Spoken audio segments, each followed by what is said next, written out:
So today is a day that many people thought would never arrive. It's January 1st, 2024, and it's Public Domain Day. At the start of every year, depending on your country's legal code, certain published works enter the public domain, meaning their copyright has expired, and that work, whether it's a book or a song or a movie, artwork, photograph, whatever, for all intents and purposes, now belongs to everyone. Anyone is free to use it, whether duplicating it, adapting it, remixing, or transforming it, even for commercial purposes. In recent years, I've become an advocate of sorts for the public domain, mostly because my country, the United States, has one of the strictest copyright laws on the planet, with ownership rights lasting for 95 years. But it wasn't always like this. Originally, copyright protections lasted for just 14 years in America, with the option to renew for another 14 if desired. But several amendments to copyright law over the years have extended that ownership period further and further, with the most recent extension in 1998 giving us our current system. This act came to be known by critics as the Mickey Mouse Protection Act, due to the Walt Disney Company's extensive lobbying around it as a way to preserve their ownership of the character Mickey Mouse, whose copyright was set to lapse. This is a bit of oversimplified history. The truth is, several large companies had a hand in persuading Congress to adopt the extension, including Universal, Viacom, Time Warner, all the various professional sports leagues, and this heavy lobbying and continual kicking of the can was seen by many people as a sign that the US was eventually headed toward a forever copyright system wherein entertainment monopolies would just continue to maintain a never-ending stranglehold on various properties. But today is a sign that things may be changing. You see, today's Public Domain Day in the US is a little different than most because starting today, thousands of copyrights from the year 1928 have officially expired, and one of those works happens to be an early Walt Disney short film called Steamboat Willie, which introduced the world to the character Mickey Mouse. Mickey, of course, would go on to become the face of the Walt Disney Empire, and for decades the company has fiercely protected their ownership of the character and his likeness. Guarding Mickey has been one of the biggest driving forces behind making our entire copyright law so strict and extensive and complex. And so most everybody assumed that before Mickey's Public Domain Day arrived, some 11th hour piece of legislation would be introduced to extend copyrights in America once again. But wouldn't you know it, lawmakers evidently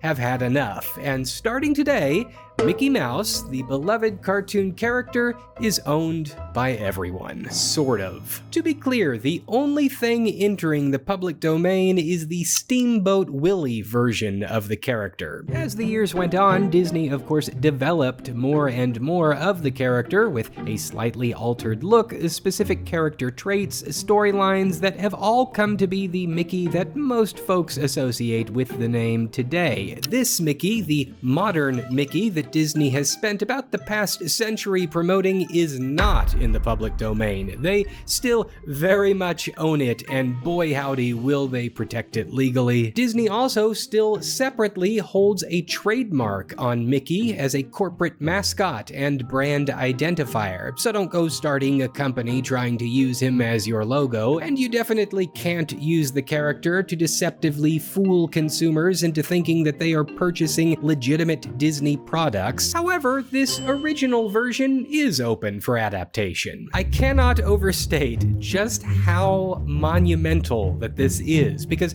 however Disney and the general public handle Mickey going forward will set the standard for all popular characters that are also set to lose copyright in the coming years. Okay, so why is public domain so crucial? Why not just let copyrights last forever? There's a few reasons. First and foremost, setting time limits for copyright prevents the monopolization of cultural and educational resources. Do we really want to live in a world where a company could just create endless works solely for the purpose of fencing off ownership rights of information?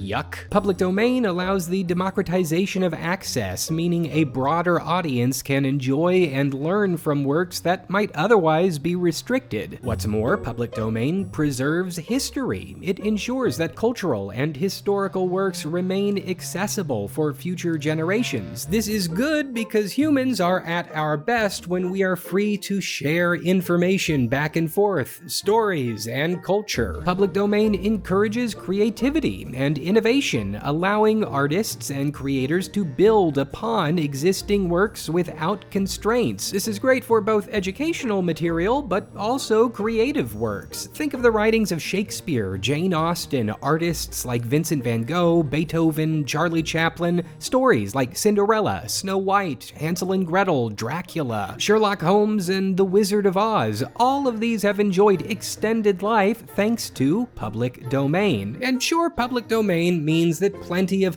less than satisfying adaptations can be made, but it also allows us to breathe new life into stories and make compelling versions too. In the internet age, where reinterpretation, remix, and recontextualization is celebrated because it adds to the zeitgeist, having a healthy and strong public domain leads to incredible new creations. And Mickey's not the only thing that's free to source from today. Characters like Peter Pan and Tigger, books like All Quiet on the Western Front, several popular motion pictures, and even music like Steamboat Willie are now free to use. From classic novels to early cinematic masterpieces, the possibilities for new adaptations are just getting started. Today is an open invitation to all aspiring creators out there. It's your turn to take these beloved works and make them your own. Create, innovate, let your imagination run wild. I've been spending the last year or so adapting several public domain comic book characters. Last year, I published a book called The Spider Queen, reimagining one of the first Golden Age leading ladies in the modern day. Using the original publication as a creative springboard, I crafted my own universe with original characters and adventures. I'm also wrapping up production on a feature movie adapting an abandoned comic hero named Atlas. And I even produced a Saturday morning style cartoon based on a public domain comic crime fighter called the Sensational Catman. So,